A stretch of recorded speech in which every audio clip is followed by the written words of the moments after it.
Tonight on The Rundown, the Russia-Ukraine conflict continues. A lawsuit involving George Zimmerman and Trayvon Martin's parents is over, and a deadly attack by a great white shark.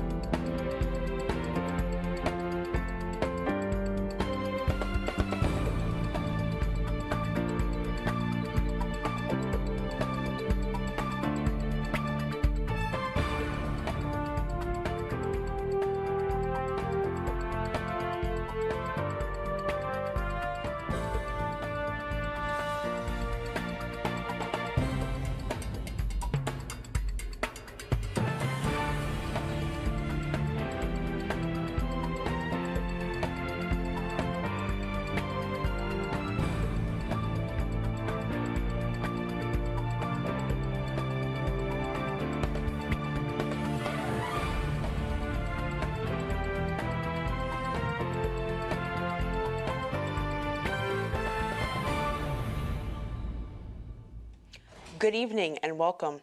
I'm Alina Barnes, and this is The Rundown. Russian troops were not pulled from the border with Ukraine, despite Moscow's claims that it would do so. Instead, the Russian government added about 7,000 troops to the already 150,000 troops stationed there. A senior Biden administration official told reporters Wednesday night, "We now know it was false and hope they will change course before starting a war."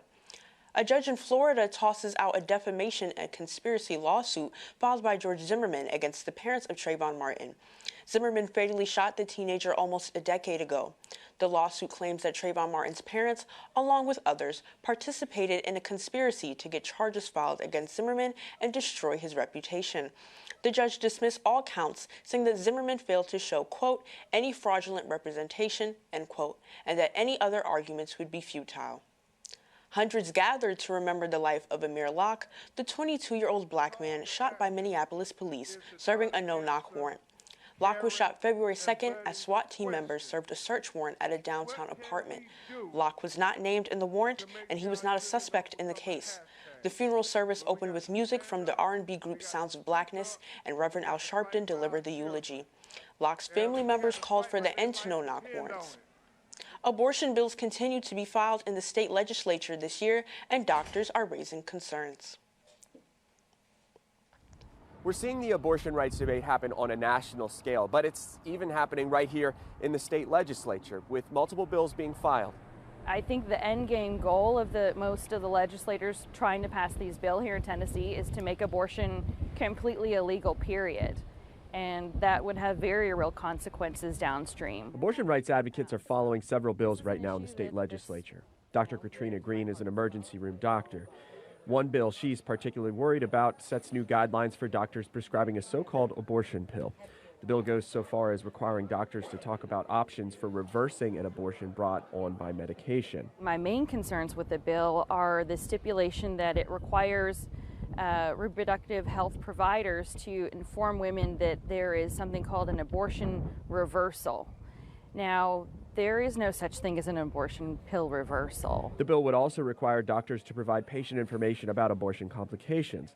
Dr. Green says that's alarming because many of the women that are given this medication are women having a miscarriage. The patient confidentiality issue is very important, that the bill basically forces me to report those complications, and I don't know if the senator and legislator that are bringing this bill forward know that 10 to 20% of pregnancies, maybe even more than that, end in miscarriage. A spokesperson for Representative Robin Smith, the sponsor of this bill, says they're going to add an amendment to the bill next week, but wouldn't share any more information.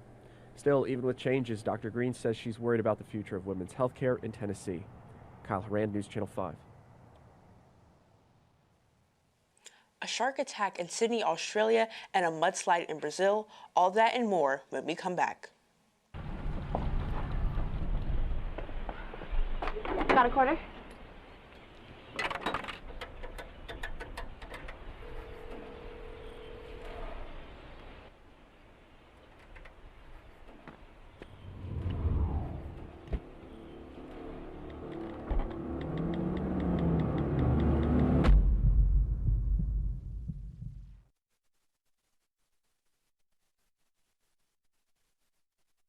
Listen, I realize that I'm not perfect, But it all really started to change because you judge me for having a problem.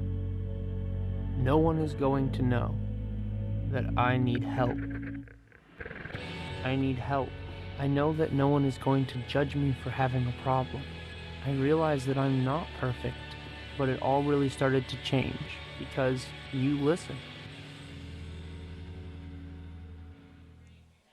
A deadly shark attack in Sydney, Australia marks the first in decades in the area. The chilling attack happened Wednesday evening and unfortunately ended in the death of a swimmer.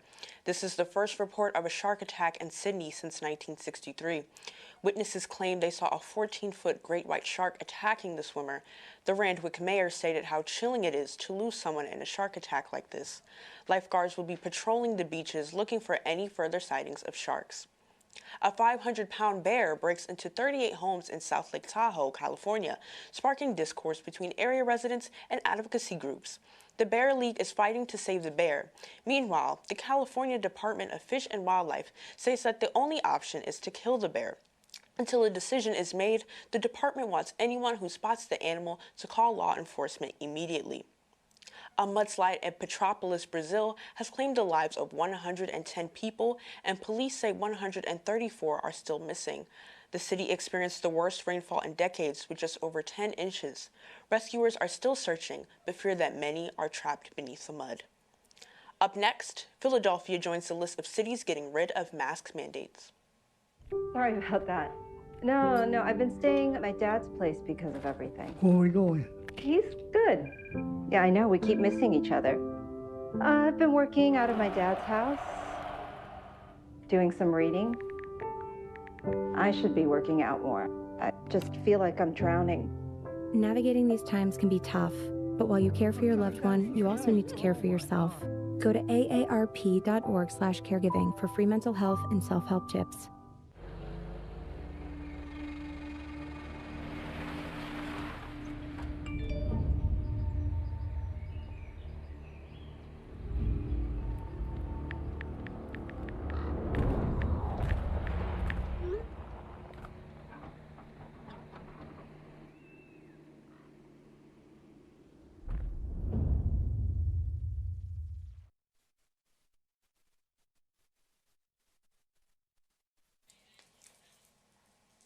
Russian skater Kamila Valilyeva places fourth in the women's figure skating competition at the Winter Olympics.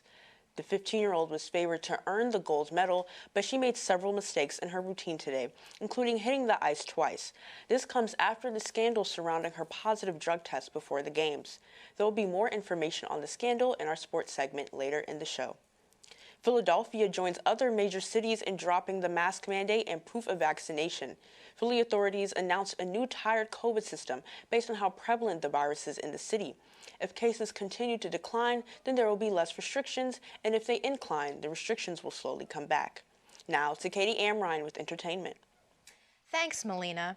Bob Saget's family has temporarily blocked the release of his death investigation records just one day after suing agencies involved in his case. According to attorney Harry Nelson, the ruling gives the opportunity for the parties to come back and present more evidence.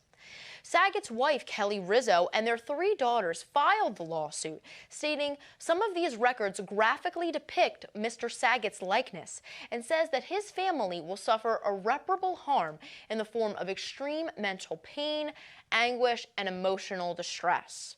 Saget passed away on January 9th from head trauma. After announcing their engagement a year ago, football star Aaron Rodgers and Shailene Woodley have called it quits. Fans speculated there was trouble in paradise back in October when Woodley was spotted without her engagement ring. A source close to Rodgers said they're very different people with busy careers and there were obstacles that they couldn't surmount. Their reps have yet to make a comment. Singer Olivia Rodrigo announces today her documentary film titled Driving Home to You, a sour film. The movie details the creation of her highly successful debut album. The trailer revealed that new arrangements of her songs will be in the film and will include guest artists Jacob Collier, Blue the Tiger, and Toa Bird. You can watch the film on March 25th, only on Disney+. Back to you, Melina. Coming up, Rowan's men's basketball team preparing for NJAC tournament, and a look at this week's weather. Well, Thomas, you've got pre-diabetes. But with more exercise and a change in diet, it can be reversed. I've tried exercising. It just makes me hungry for bacon. I love bacon, too. And who really likes to exercise? Not me. Me neither. Nobody.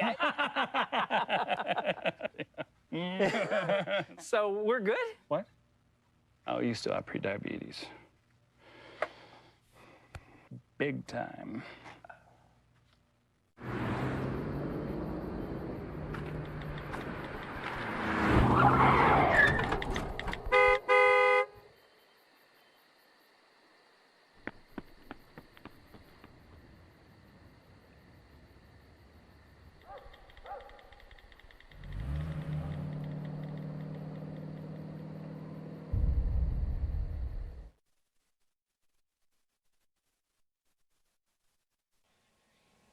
Rowan University is hosting several events throughout the month of February to celebrate Black History Month tonight at 9 p.m. The Blast from the Past fashion show will showcase young Black creators as they take inspiration from their predecessors. Rowan continues the celebrations with the 1920s jazz event and a Black History Month Jeopardy! The Rowan men's basketball team locked up the 2 seed in the NJAC tournament and have their sights on a deep run into the postseason. This marks the first time in nearly 2 years the team will enter the championship tournament. Since the team has locked up a top 6 seed, they will have a bye in the first round, and their opponent is still to be determined. Coach Crispin emphasized the importance of them adjusting to whoever they play. Rowan has had great success against NJAC opponents, going 13-4 in their 17th NJAC matchups. The team has their sights locked on a deep run in the NJAC and possibly March basketball. Coming up, Jamie McCormick has this week's weather report. Maybe you can make retirement happen. After all, you made this vacation happen. Double points with every purchase? Cleverly merging promotions. Love it. Cross-referencing travel sites. And booking all your flights with those... Vouchers. I got us bumped. They were like, oh. But now they're like... Aloha. You aced this vacation. Now get the tips you need to get on track at aceyourretirement.org. What do you think it would be like to teach? Chances are, you have no idea.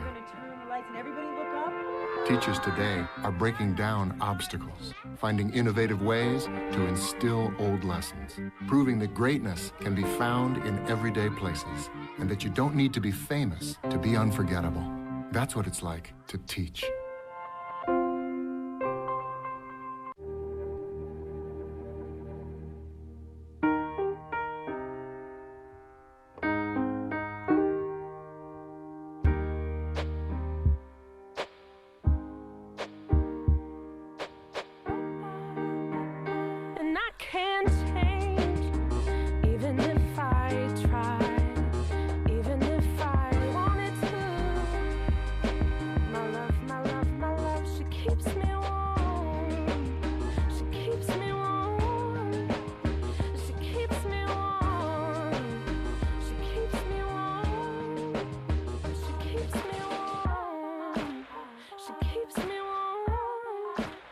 We are neighbors and best friends. I love my sister. My heart doesn't see race. Love is love. Our family is no less than any other family.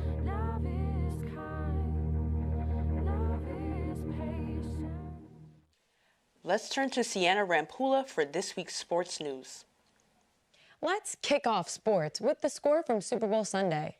Rams fans celebrate their win in Los Angeles after their team beat the Bengals 23-20, completing their season with 16 wins compared to the Bengals' 13.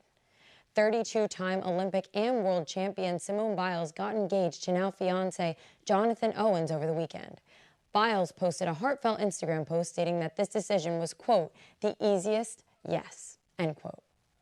The world-renowned gymnast and the Houston Texans football player met through the internet right before the pandemic, allowing them to make time for just each other without the stress of their schedules.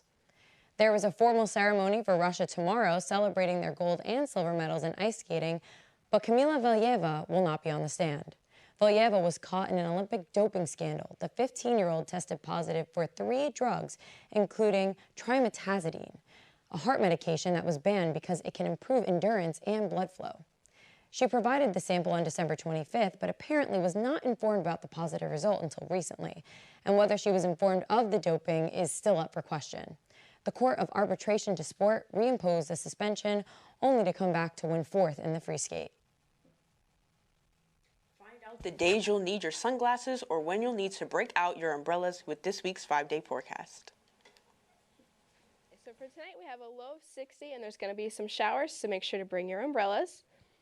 And now for our 5-day forecast. Friday you have a high of 57 and a low of 27. There's going to be some showers, so keep those umbrellas handy.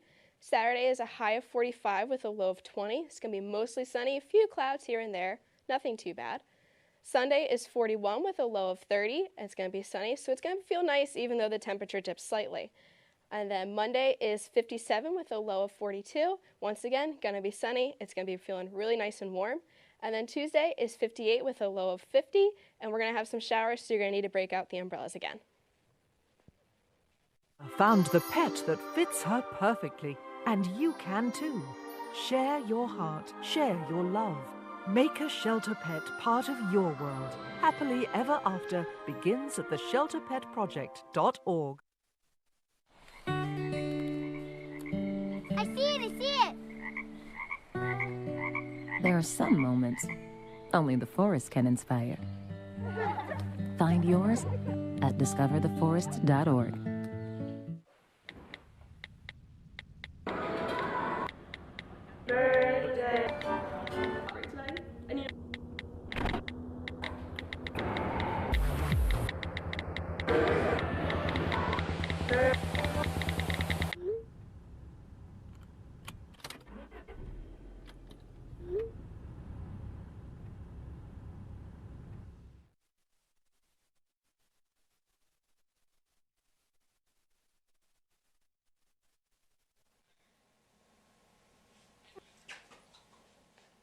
I'm Alina. No, she's going to walk on weather because they skipped it. Walk on.